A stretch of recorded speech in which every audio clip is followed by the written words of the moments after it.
Një stuhi pluri dhe të paktën 2 zjarre masive janë parë në New Mexico të martën dhe të mërkurën duke blokuar trafikun e autostradave të ndërprer energjinë elektrike dhe duke vënë flakën disa ndërtesave. Shërbimi kombëtar i modit dha një alarm urgjent, por telefonat celular që paraemëroi kushtet e dukshmërisë zero dhe pasuet pafavorshme shëndetësore për foshnjat e të moshuarit dhe në disa pjesë të shtetit erat arritën shpejtësinë 70 milje në orë, shkruan mediat.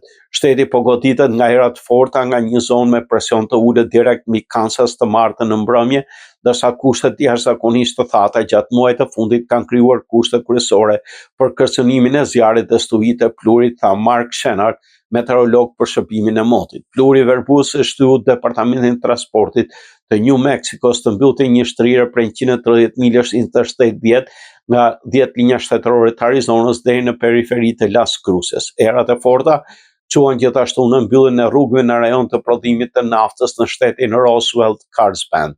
Më shumë se 39.000 klientë ishin pa energji deri të martën në mbrëmje sipas Power Outgauge. Ndërkohë, PNM tha se Expo i përgjigjit disa ndërprerje për shkak të erave të forta dhe sugjeroi klientët e saj përgatiteshin për mundësinë e më shumë ndërprerje.